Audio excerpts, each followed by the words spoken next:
Salut tout le monde et bienvenue au podcast Les vraies affaires zéro bullshit, ici Roch Cholette. Merci d'être là. N'oubliez pas de partager, ça ferait de notre affaire, dans vos médias sociaux le podcast ou commentez. Faites-moi signe. Donnez-moi du feedback sur ce que vous pensez de ce que je vous raconte. Dans le fond, mes opinions. Je vous dis pas que j'ai raison. Rappelez-vous, je vous dis ce que je pense. Ça ne veut pas dire que j'ai raison, mais pas du tout. Mais ça veut dire que c'est ma version, c'est ma vision des différents sujets.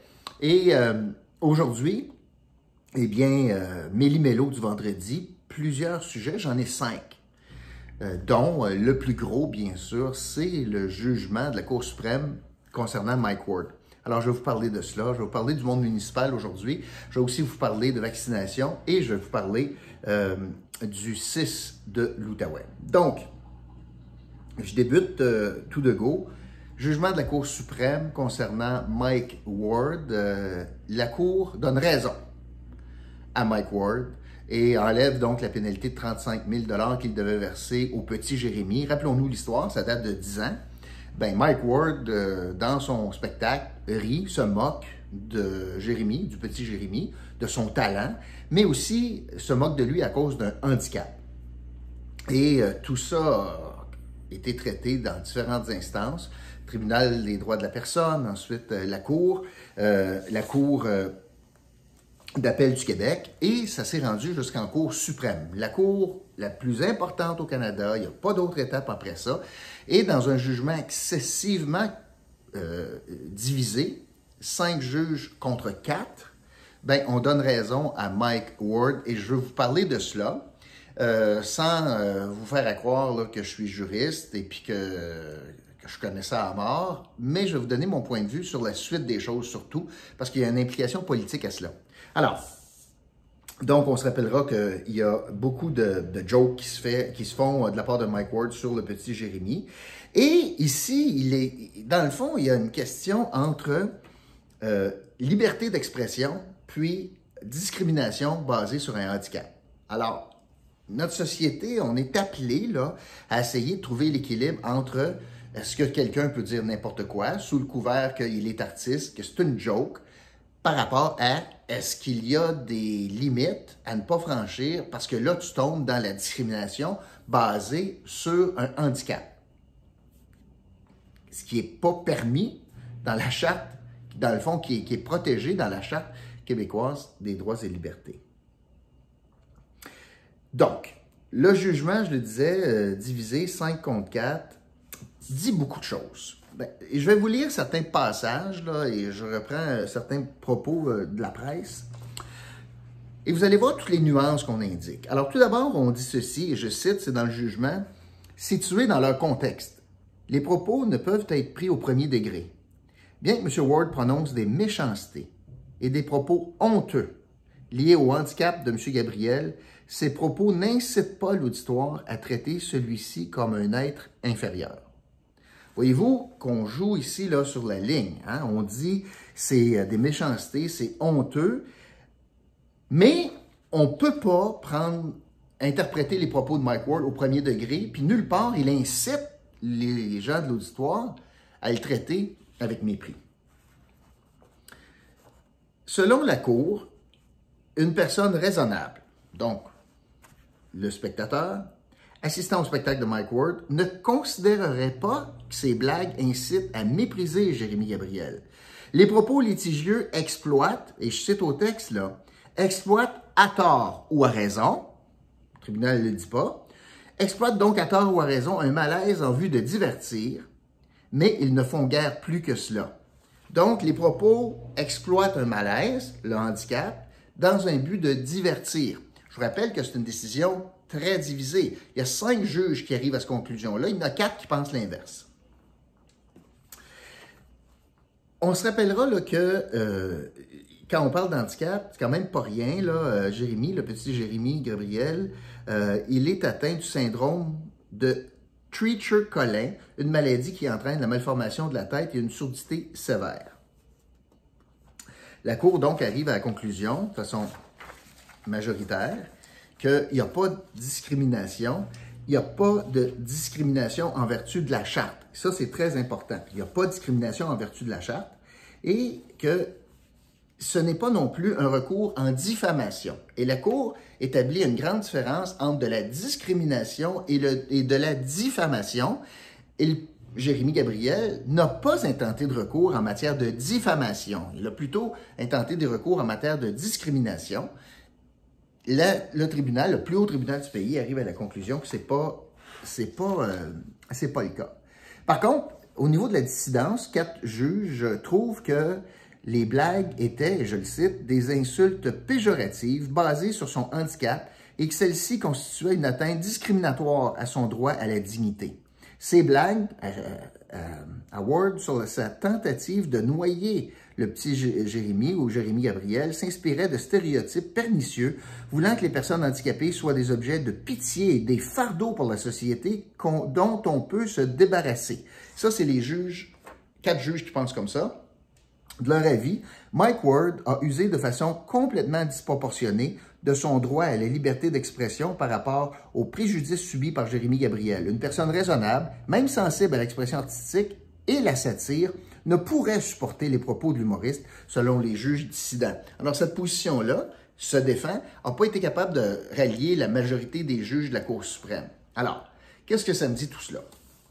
Que c'est immensément compliqué, que c'est immensément sensible, qu'il n'y a pas de noir et de blanc. Quand j'ai 5 juges sur un bord, j'ai 4 juges de l'autre, ça me montre qu'on est dans une zone complètement grise et que,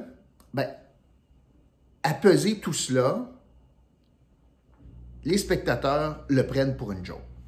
Je retiens cela, qu'on n'a pas incité à mépriser Jérémy Gabriel. Mike Ward a fait état, a fait une joke honteuse, maladroite, méprisante, mais ça s'arrêtait là. Et la majorité des juges arrivent à cette conclusion-là. Bon. Il y en a qui se réjouissent du jugement en disant liberté d'expression, etc. Oui, c'est vrai. Par contre, ça ouvre la porte. Et le bar est maintenant ouvert. Si on est capable de rire du handicap de Jérémy Gabriel sur une scène à répétition, puis que le tribunal, le plus haut tribunal, trouve que, dans ce qu'on a comme législation, puis la protection de la charte, ça ne vient pas protéger pour une situation comme celle-là, je m'imagine ce qui sera possible de faire. Et ce qui sera possible, pas juste pour les humoristes, là, mais tout ce qui va s'appeler, c'est le discours public, c'est l'expression publique, c'est j'ai le droit de m'exprimer, puis c'est la liberté d'expression, c'est vrai pour les caricaturistes aussi. D'ailleurs, on n'en a pas fait de cas, mais des politiciens qui se font malmener par des caricaturistes, qui exploitent, par exemple, un handicap, pensons à Jean Chrétien, quelqu'un qui est un peu grassouillet, puis qu'on exploite un surpoids, etc., etc. Ça fait des années qu'on vit ça au Québec, mais on dirait que quand on s'attaque à un politicien, c'est bien moins pire. Là, évidemment, c'est un enfant, c'est épouvantable. Puis là, on arrive en disant, c'est correct. Alors moi, j'ai peur de l'effet que ça va créer. L'autre chose qui m'est tout de suite venue en tête, c'est que le nouveau ministre qui vient d'être assermenté au fédéral, Pablo Rodriguez, ministre du Patrimoine, sur sa table à dessin, il a la mission, le devoir, de tenter d'encadrer, je vais choisir mes mots, là, encadrer, limiter, contrôler, bannir le discours haineux des médias sociaux. Je pense qu'on vient d'avoir un élément qui va être obligé, qui va faire partie. La décision de la Cour suprême devra faire partie de la réflexion du ministre Rodriguez s'il veut encadrer le discours haineux dans les médias sociaux, il devra prendre acte de ceci. Et ce qui me fait peur, moi, dans le jugement, pour être bien honnête, c'est que, et je le transpose, les deux prémices, là, je transpose ces deux prémices-là sur le web, c'est que les juges majoritaires arrivent à la conclusion de 2 choses. Premièrement, il faut faire confiance à l'intelligence du public. Puis deuxièmement, il ne faut pas prendre ce qui est écrit au premier degré. Bien, probablement que la majorité sont capables de faire la part des choses, puis qu'ils sont capables, avec une certaine intelligence, de dire, c'est pas parce que c'est drôle qu'il rit du surpoids de Roch Cholette que ça veut dire que je vais rire du surpoids de tout le monde, exemple.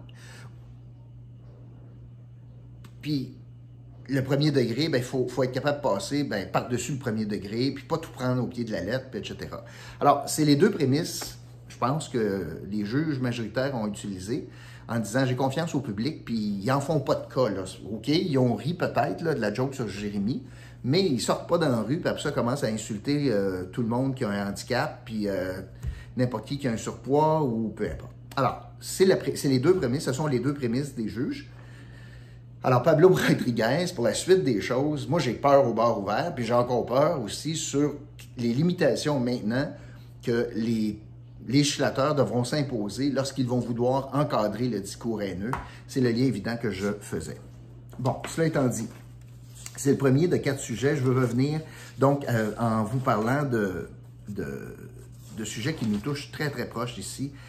Est-ce que vous avez vu l'histoire de la préposée aux bénéficiaires qui travaillait à l'hôpital Montfort, 25 ans d'expérience, 650 heures de formation, et elle a postulé pour devenir préposée aux bénéficiaires ici à l'hôpital et au CIS, et on a refusé, on a rejeté sa candidature en disant que sa formation n'était pas suffisante parce qu'on ne reconnaissait pas la formation de l'autre côté de la rivière, cité collégiale. Non, non, non, on ne veut rien savoir de ça. Alors, 25, on a chié sur quelqu'un, on a dit non à quelqu'un qui avait 25 ans d'expérience comme préposé aux bénéficiaires, 650 heures de formation, bilingue, parle français très bien, et on dit non, ça ne marche pas, alors qu'on est en pénurie de personnel solide, alors qu'on a formé en catastrophe l'été passé des préposés aux bénéficiaires avec la moitié des heures que cette dame-là a eu de formation, avec 0 ancienneté à 25 ans. Puis eux autres, on les met auprès des patients sans problème, mais on dit non à cette femme d'expérience. C'était certain que l'histoire n'était pas pour rester là. Et le cabinet du ministre a fallu qu'il s'en mêle. Et là, le scandale, c'est pas qu'il s'en mêle.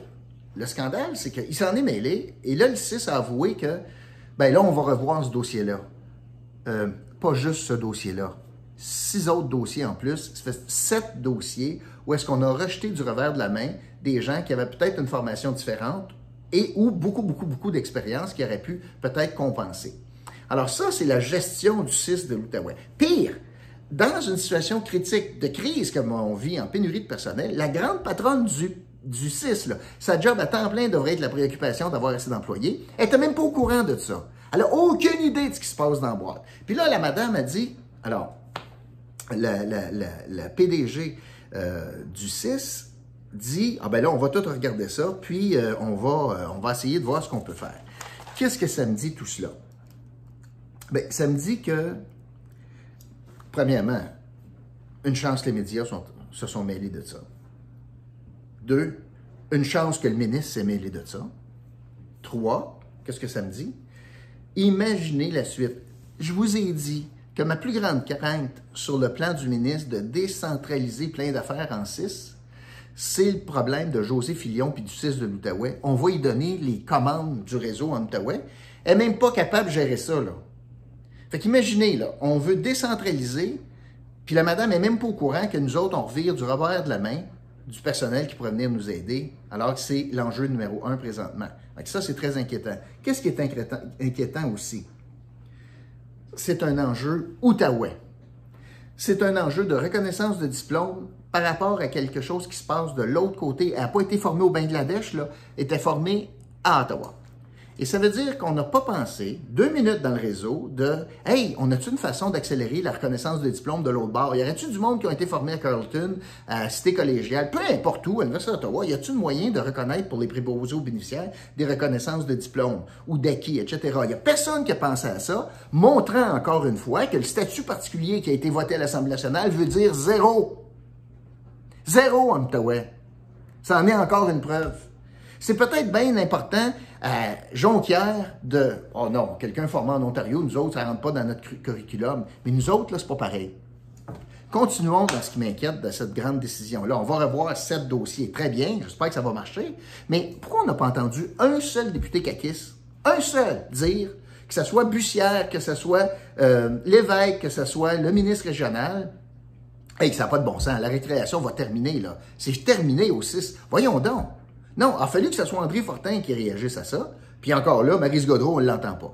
Alors, comment ça se fait que la députation de l'Outaouais, il y en a un qui s'est levé, puis que le ministre régional de l'Outaouais n'a pas dit un mot, n'a pas mis son pied à terre en disant « ça va faire ». Il a fallu que ce soit le cabinet du ministre, imaginez, il a fallu que ce soit le ministre qui lise dans les médias « ouais, ça n'a pas de bon sens cette affaire-là. 25 ans d'expérience, puis on ne la veut pas, alors qu'on cherche du monde partout, partout, partout ». Alors, ça nous prouve quoi? Ça nous prouve que José Fillon n'est pas capable de faire ce job-là. Ça prouve que c'est une grosse organisation, puis que dans le fond, ça se parle pas. Que j'ai beaucoup d'inquiétudes à donner plus de responsabilités à une organisation qui n'est pas capable de gérer ben d'affaires, que ma députation locale dort sa switch, puis que la reconnaissance du statut particulier pour l'Outaouais, ça veut dire à rien dans la vraie vie. C'est pas chic, c'est pas beau. L'autre sujet, vaccination obligatoire pour la fonction publique fédérale rentre en force aujourd'hui, c'est-à-dire que c'est la date limite pour donner le document. Alors, on vous demande d'attester que vous êtes pleinement vacciné. On ne demande pas quel vaccin, on ne demande pas la preuve, on ne demande rien de ça, une déclaration. Si tu mens, ben, tu paieras pour les conséquences de ça. Et la bonne nouvelle, c'est qu'il y en a, il y en a 28 000, ou n'importe où entre 20 et 28 000, puis ça bouge tout le temps, là, il y en a qui rentrent tout le temps, employés qui n'avaient pas, en date d'hier, soumis leurs documents sur 300 000. Et ces gens-là arriveraient sans solde sans solde le 15 novembre, ça veut dire qu'ils ne travailleraient plus. Pourquoi c'est une bonne nouvelle d'exiger le passeport, pas le passeport, mais d'exiger l'attestation vaccinale? Bien, premièrement, ça va protéger les employés entre eux. Deuxièmement, ça va protéger les clients, donc les contribuables qui font affaire avec le gouvernement du Canada. Et troisièmement, c'est un premier pas vers un retour des employés dans les bureaux fédéraux. Ce qui veut dire une bonne nouvelle économique, parce que quand on a bâti des tours, puis quand on a bâti des lieux de travail, puis on a bâti des pôles d'emploi, il y a des services connexes qui se joignent à ça, qui se collent à ça. De la restauration, peut-être une épicerie, un dépanneur, une petite épicerie, un dépanneur, peut-être des services de soins corporels, il y a peut-être, je sais pas moi, un cordonnier, il y a un nettoyeur à sec, bon, etc., etc. Du monde qui ont décidé de louer des locaux commerciaux, d'investir, de faire en sorte qu'il y ait une offre de services pour desservir cette clientèle-là. Et là, ils sont à sec depuis 20 mois. Là. Alors, si on est capable de revenir, puisque c'est pas juste faire vivre le centre-ville, c'est ça aussi, mais pas juste ça. Il y a beaucoup de petits commerces qui payent durement pour ça. Et si on est capable, comme premier pas, d'exiger l'attestation vaccinale, bien, on est capable tranquillement de ramener des employés dans ces postes-là, dans les différentes tours à bureau. Évidemment, c'est plus facile à dire qu'à faire avec 28 000 personnes ou 20 000 personnes qui ne sont pas vaccinées. Si tu en as un de temps en temps dans un département, tu es capable de t'arranger. Mais puisque, il y a certains corps de métier que c'est plus compliqué, là, je veux dire. Si tu as 2 000 policiers sur le 20 000 qui ne sont pas vaccinés en GRC, c'est pas sûr que tu es capable de te priver de 2 000 personnes. Je ne sais pas si les contrôleurs aériens sont assujettis à cela, mais si oui, puis la majorité ne sont pas vaccinés, il arrive quoi avec les aéroports? Il y a bien des affaires comme ça qu'il faut penser. Et on dirait que, et c'est un peu ce qu'on entend, c'est que c'est pas mal politique l'affaire, puis que si je regarde le libellé, puis comment ça va se passer, ça va être difficile de subir le test des tribunaux. Et particulièrement, je vais vous parler de cela, la directive qui est arrivée dans les bureaux récemment, bureaux fédéraux, concernant les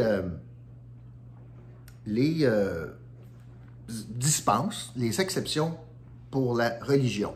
Et c'est de cela que je vais vous parler, parce que vous savez que l'exigence du document qui prouve la vaccination, c'est exigible pour tout le monde, sauf 2 catégories.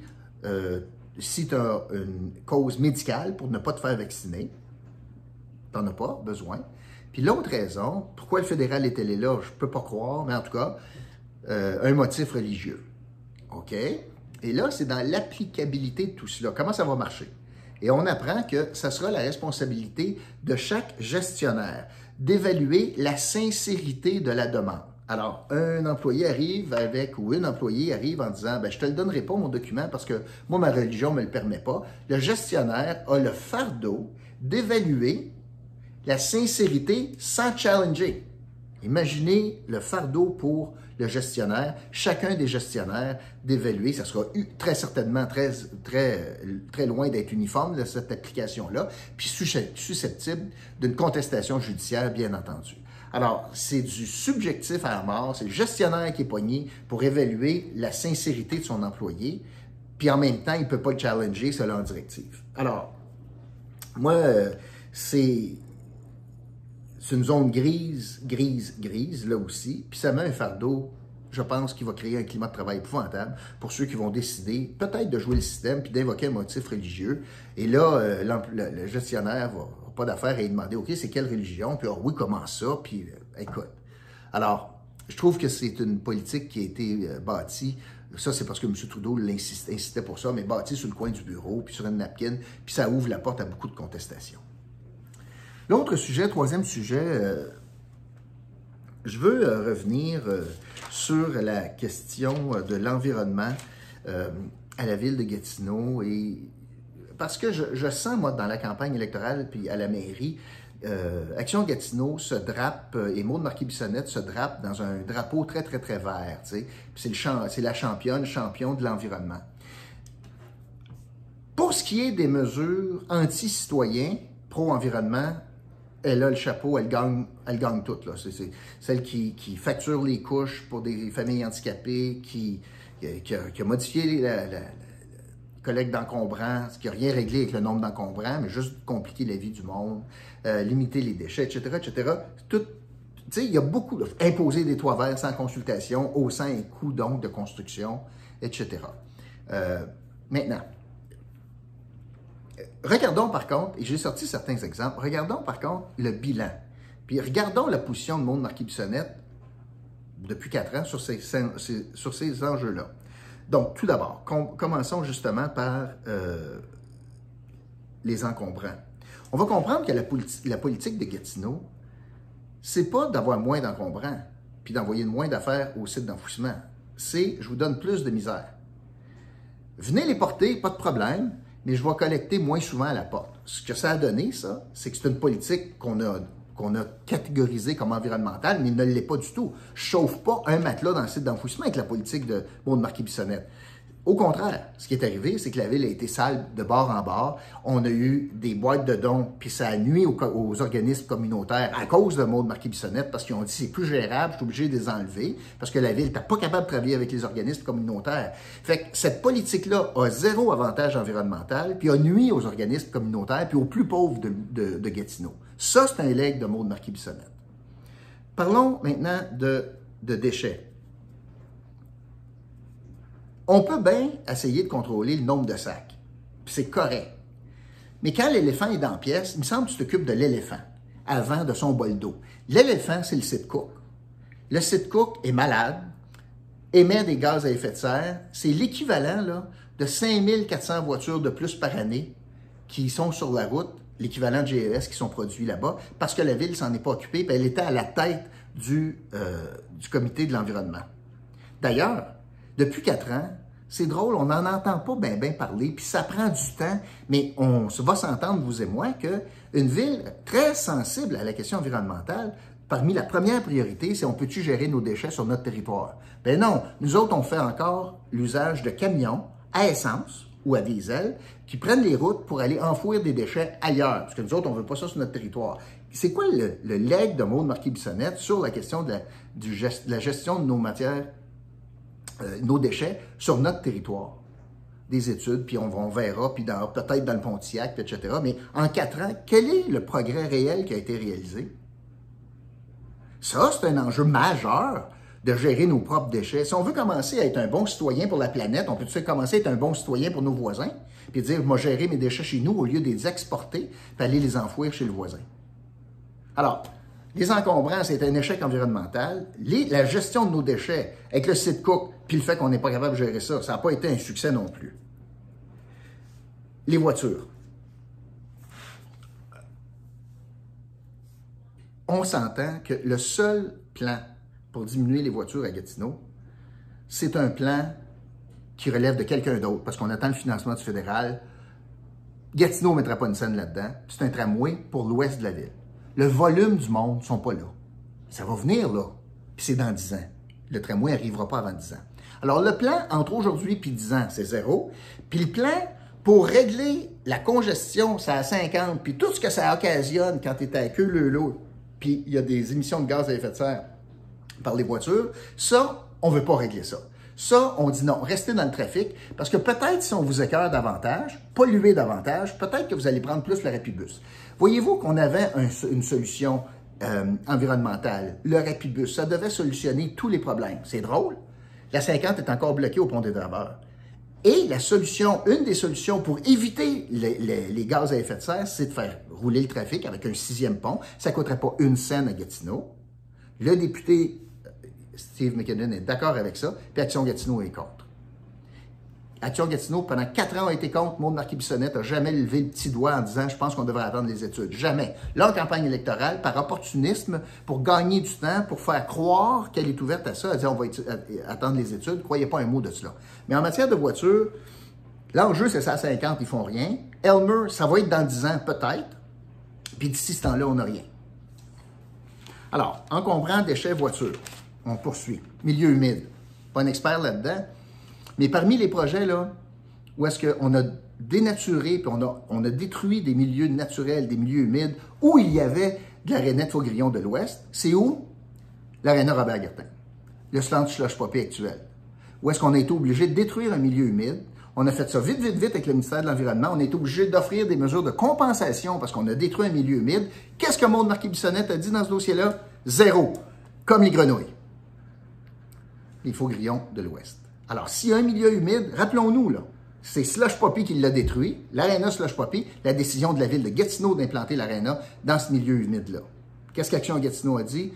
Bravo, c'est une excellente décision. Au diable les grenouilles. L'eau potable. L'eau potable, on vous écœure en masse. Arrose pas le jour, arrose pas le lundi, arrose de 3 à 5 la nuit, lave pas ton char, etc. Tout correct, se sauver de l'eau potable. On a réparé nos usines, parfait. Il en demeure pas moins qu'il y a pas mal d'eau qu'on traite et qu'on gaspille. Qui ça? On? La propre ville de Gatineau. Pourquoi? Parce qu'on n'est pas capable de s'assurer qu'on règle nos fuites. Depuis tout le temps, notre réseau fuit. Et on ne met pas les efforts financiers parce qu'on décide d'investir ailleurs, dans d'autres infrastructures, parce que ça prendrait un coup de barre. Je vous donne certains chiffres, notamment, je vais vous donner un exemple de comment c'est important. Moi, je n'ai pas réussi à trouver le chiffre exact, mais de mémoire, là, c'était que pas loin de 40% de l'eau potable qu'on produit dans nos usines, qu'on traite donc, qu'on produit de l'eau potable, bien, ça s'écoule dans le sol parce que nos tuyaux, nos aqueducs coulent. Pendant ce temps-là, si toi, tu as le malheur d'arroser ta pelouse un lundi, toi, tu pourras avoir une étiquette, par exemple. Mais que la ville, 40%, 4 gallons sur 10 s'en va dans le sol, ça, c'est correct. Je vous donne une idée de grandeur. La Ville a produit un rapport entre 2010 et 2015. Ça veut dire, ça date, là, mais c'est les mêmes proportions. Parce qu'à chaque année, on en colmate quelques brèches, là, n'importe où entre 50 puis 100 fuites, là, mais sur un réseau comme le nôtre, c'est des pinottes. Alors, 2010 à 2015, on a réparé 245 fuites. C'est 6 ans, ça. Bon, 6 ans, 245 fuites, c'est pas énorme. Bien, écoutez bien ça, là. Ça a permis de sauver la réparation de 245 fuites. L'équivalent, donne une image, l'équivalent de 792, le volume d'eau de 792 piscines hors terre par jour. Le fait d'avoir réglé donc 245 fuites en 6 ans a permis d'économiser en eau potable l'équivalent de 792 piscines hors terre par jour. Fait qu'imaginez ça. Quand on laisse perdurer donc des fissures dans notre aqueduc, combien on perd d'eau. Pourtant, Maud Marquis-Bissonnette, au dernier budget, a été d'accord de baisser la taxe dédiée aux infrastructures d'0,5%. Elle a voté pour ça, elle n'a pas dit un mot. Là, elle a changé d'idée encore une fois. Là. Mais quand elle était là, elle n'a jamais tenu tête au maire, puis elle était d'accord pour diminuer les taxes spéciales pour les infrastructures, passant de 1 à 0,5%, alors que, notamment en matière d'environnement, on a de l'eau qui fuit dans le réseau d'aqueduc. Et c'est ça le legs de Maud Marquis-Bissonnette. Beaucoup de jasage, bien des belles paroles, bien des belles intentions, mais concrètement, non, elle n'a pas protégé Renette, non, elle n'essaye pas de colmater plus de fuites d'eau potable, on s'en sac de la circulation, c'est à 50, on est contre le pont, etc., etc., etc. Puis sur les encombrants, on n'a pas sauvé un matelas, là, on n'a pas récupéré un matelas. Là. Tout ce qu'on a dit, c'est « je vais te donner plus de misère de l'amener à l'éco-centre ». Fait que c'est ça le leg de Maude Marquis-Bissonnette, tout ça en nuisant aux organismes communautaires. Et le dernier sujet, je vais aller rapidement là-dessus. On apprenait cette semaine que le gouvernement veut serrer la vis aux médecins de famille.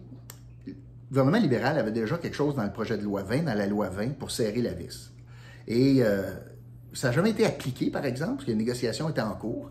Et là, le gouvernement réfléchit à appliquer quelque chose comme ça. Probablement pas le projet, ils vont changer la loi, puis bon, l'adapter. Faire une histoire courte, là. Gaétan Barrette a émis un commentaire, un tweet là-dessus. Mais il n'est pas porte-parole en santé chez les libéraux. Puis c'est une madame qui s'appelle Marie Montpetit qui est la porte-parole en santé. Puis Marie Montpetit, moi je la connais pas, mais ce qu'on me dit, c'est que c'est tout un numéro. Un article dans la presse aujourd'hui qui est spécial, tu sais. Elle se prend pas pour un 7-up flat, puis qu'elle prend de la place, puis elle est colérique, puis c'est pas une joueuse d'équipe, puis it's all about her, puis etc., etc. Et là, Mme Montpetit, ce qu'elle a fait, c'est qu'elle a tweeté, elle aussi, mais en blâmant, en rabrouant son collègue anciennement de la santé, Gaétan Barrette.